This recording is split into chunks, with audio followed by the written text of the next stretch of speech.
नमस्कार दोस्तों, आप सभी का फिर से स्वागत है। आज के एपिसोड में हमारी चर्चा इस प्राइस एक्शन कोर्स के सबसे हॉट टॉपिक्स में से एक पर केंद्रित होगी। इसका सरल कारण यह है कि यह टॉपिक एक प्राइस एक्शन ट्रेडर को महत्वपूर्ण प्राइस लेवल्स की पहचान करने और एंट्री, टारगेट और स्टॉप लॉस पर निर्णय लेने में मदद करता है। सपोर्ट और रेजिस्टेंसेस कुछ महत्वपूर्ण फैक्टर्स में से एक है जो ट्रेडिंग में आपकी सक्सेस और फेलियर के बीच का अंतर हो सकता है।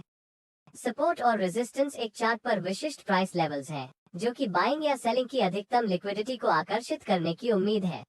सपोर्ट एक ऐसा लेवल है जिस पर सेलर्स से अधिक बायर्स की अपेक्षा की जा सकती है। इसी तरह रेजिस्टेंस एक ऐसी प्राइस लेवल है जिस पर बायर्स की तुलना में अधिक सेलर्स की अपेक्षा की जा सकती है। जैसा कि नाम से पता चलता है, रेजिस्टेंस एक ऐसी चीज है जो कीमत को और बढ़ने से रोकती है। यह एक टेक्स्ट बुक डेफिनेशन है जिसे आप किसी भी स्टैंडर्ड ट्रेडिंग टेक्स्ट बुक में पा सकते हैं। आइए समझते हैं कि कुछ प्राइस लेवल्स इस तरह से व्यवहार क्यों करते हैं। हमने इस फैक्ट के बारे में बात की है कि शेयर बाजार डिमांड और सप्लाई पर चलता है। यह इस कॉन्सेप्ट के कारण है कि कुछ प्राइस लेवल्स एक बैरियर की तरह व्यवहार करते हैं और कुछ अन्य लेवल्स कीमतों के लिए बूस्टर की तरह काम करते हैं। आइए एक शेयर का उदाहरण लें जो 125 रुपए पर ट्रेड कर रहा है।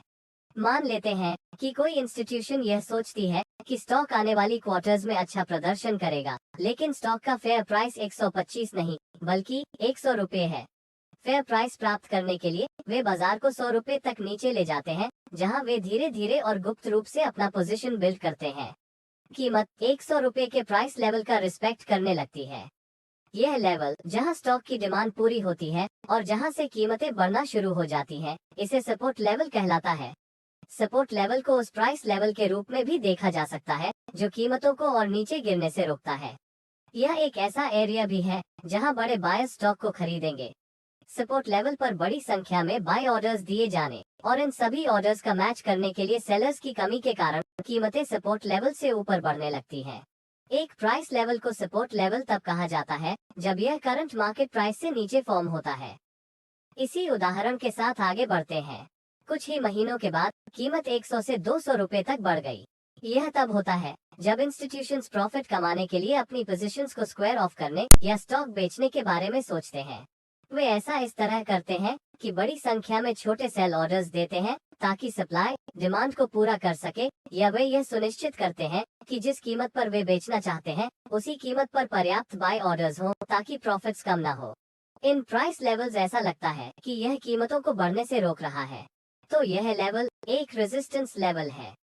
इस प्राइस लेवल्स में सेल ऑर्डर्स की संख्या बाय ऑर्डर्स की संख्या से अधिक है या सप्लाई डिमांड से अधिक है, जिसके कारण कीमतें इस लेवल से गिरना शुरू हो जाएंगी। एक प्राइस लेवल को एक रेजिस्टेंस लेवल तब कहा जाता है जब यह करंट मार्केट प्राइस से ऊपर फॉर्म होता है। किसी भी टाइम फ्रेम में काम करने वाले एक ट्रेडर को इम्पोर्टेंट प्राइस लेवल्स का पता लगाना महत्वपूर्ण है जहां कुछ प्राइस एक्शन हुई थी। महत्वपूर्ण प्राइस लेवल्स की पहचान करने के लिए आप प्राइस एक्शन टेक्निक का उपयोग करके अधिक सफल ट्रेड कर सकते हैं। आइए जानें कि एक सिंपल 4 स्टेप प्रोसेस द्वारा हमारे चार्ट में सपोर्ट और रेजिस्टेंस कैसे ड्रॉ करें। ये 4 स्टेप्स इस प्रकार हैं।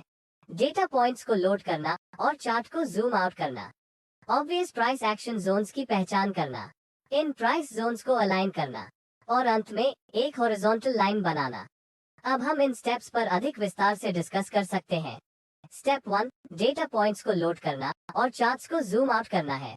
ट्रेडिंग के लिए अपनी पसंदीदा टाइम फ्रेम चुनने के बाद आपको चार्ट को जूम आउट करना होगा। ऐसा इसलिए है क्योंकि आप बड़ी पिक्चर देखना चाहते हैं।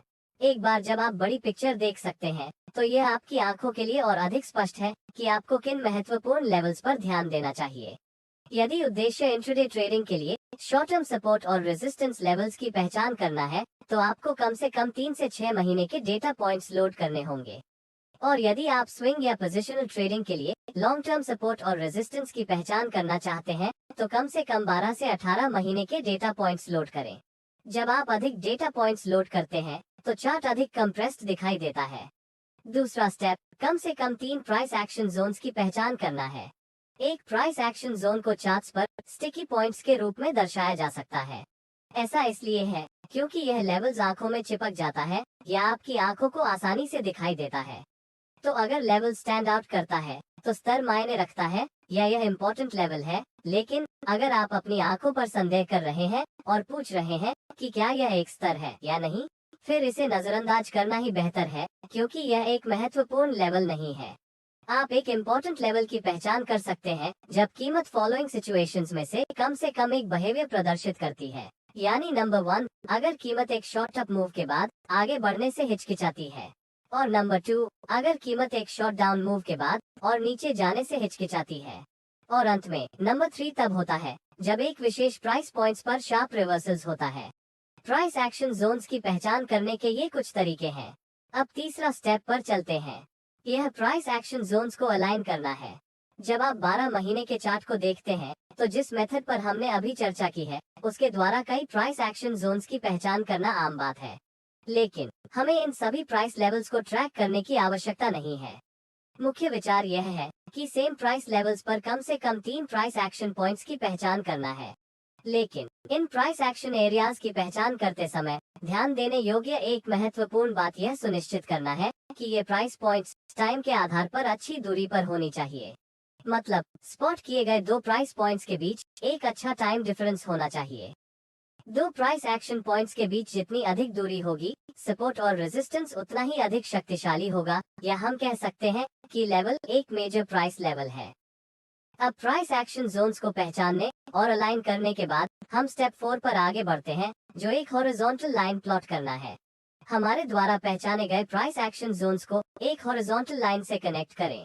लाइन खींचने के बाद आपको मैक्सिमम नंबर ऑफ टचेस प्राप्त करने के लिए अपने लाइन को एडजस्ट करना होगा।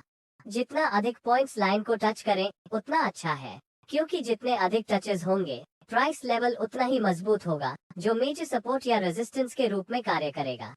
तो आप कैसे बताते हैं कि आपने एक सपोर्ट लाइन खींची है या आपने रेजिस्टेंस लाइन खींचा है?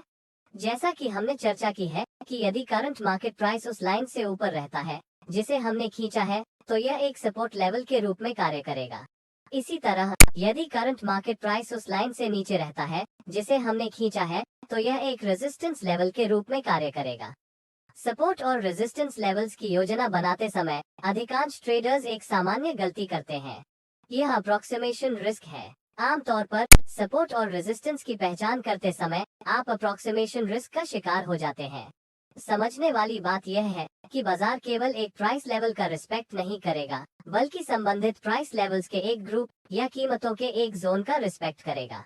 इसलिए हमें हमेशा एरर्स के लिए जगह देनी होगी। प्राइस लेवल्स को एक रेंज में दर्शाया जाना चाहिए, न कि किसी एकल प्राइस पॉइंट पर। इसका सीधा सा मतलब है कि सपोर्ट और रेजिस्टेंस लेवल्स को प्लॉट करने के लिए एक लाइन खींचने के बजाय हमें वास्तव में इसे एक एरिया या एक जोन के रूप में रिप्रेजेंट करना चाहिए जहां प्राइस एक्शन हो रही है। यह याद रखने का एक महत्वपूर्ण आइडिया है, जब आप सपोर्ट और रेजिस्टेंस लेवल्स का ट्रेड करते समय टारगेट्स और स्टॉप लॉसेस को निर्धारित करते हैं। विशेष रूप से यदि आप अपने स्टॉप लॉस को एक सिंगल सपोर्ट या रेजिस्टेंस लाइन के आधार पर रख रहे हैं, तो आप अपने स्टॉप लॉस को बहुत बार हिट कर सकते हैं। आइए बात करते हैं कि सपोर्ट और रेजिस्टेंस लेवल्स कितने रिलायबल हैं। सपोर्ट और रेजिस्टेंस लेवल्स केवल कीमतों के संभावित रिवर्सल होने का संकेत है। इसका मतलब यह नहीं है कि हम निश्चित हो सकते हैं कि प्राइस रिवर्सल होने वाला है। इसका मतलब है कि अकेले सपोर्ट और रेजिस्टेंस ही सफलता की होली ग्रेल नहीं है, बल्कि कुछ ऑप्टिमाइजेशन टेक्निक्स हमें हाई क्वालिटी वाले ट्रेड्स की पहचान करने में मदद करेंगी। याद रखें कि जब आप क्वालिटी की तलाश करते हैं तो क्वांटिटी हमेशा कम हो जाती है, लेकिन यह एक अच्छा कॉम्प्रोमाइज है जो लेने लायक है। विचार यह है कि बहुत सारे बेकार ट्रेड्स की पहचान करने और अपनी जेबें फोड़ने के बजाय क्वालिटी वाले ट्रेडिंग सिग्नल्स की पहचान की जाए। यह हमें एक इम्पोर्टेंट कॉन्सेप्ट की ओर ले जाता है। क्या होगा यदि हमारे पास हर ट्रेड के लिए एक चेकलिस्ट है? हमारे द्वारा कोई ट्रेड शुरू करने से पहले चेकलिस्ट एक गाइडिंग प्रिंसिपल के रूप में कार्य करेगी। ट्रेड्स को चेकलिस्ट में निर्दिष्ट कंडीशंस या रूल्स का पालन करना चाहिए। अगर ऐसा होता है तो हम ट्रेड करते हैं, वरना हम ट्रेड छोड़ देते हैं और एक अन्य ट्रेड अपॉर्चुनिटी की तलाश करते हैं जो चेकलिस्ट का अनुपालन करता है। इतना ही नहीं, हमें केवल एक कंफर्मेशन के साथ ट्रेड करने की आदत नहीं बनानी चाहिए। यानी यदि कीमत सपोर्ट और रेजिस्टेंस लेवल्स तक पहुंच जाती है, तो हमें प्राइस रिवर्सल की प्रत्याशा में ट्रेड करने में कूद नहीं जाना चाहिए। यह उस तरह काम नहीं करता है। इसके बजाय हमें और कॉन्फर्मेशंस की तलाश करनी चाहिए। पिछले एपिसोड में हमने प्राइस एक्शन कैंडलस्टिक्स के बारे में बात की है, जो बहुत इंपॉर्टेंट है ट्रेडिंग सिस्टम्स बनाने के लिए। सपोर्ट और रेजिस्टेंस लेवल्स के साथ इनमें से कुछ प्राइस एक्शन कैंडलस्टिक्स का उपयोग करना एक बहुत अच्छा हैबिट है, यानी एक कॉन्फ्लुएंस ट्रेडिंग सिस्टम बनाना है जो एक सिंगल कंफर्मेशन से अधिक प्रभावी है। अपना खुद का सिस्टम बनाएं और एक चेकलिस्ट भी बनाएं, क्योंकि चेकलिस्ट का एक और फायदा है, यह आपको डिसिप्लिन होने में मदद करता है, क्योंकि डिसिप्लिन ट्रेडर की सफलता का लगभग 80% हिस्सा बनाता है। तो मेरी राय में चेकलिस्ट आपको अनुशासित होने के लिए मजबूर करती है। यह आपको अचानक और लापरवाह ट्रेडिंग डिसीजंस लेने से बचने में भी मदद करेगा।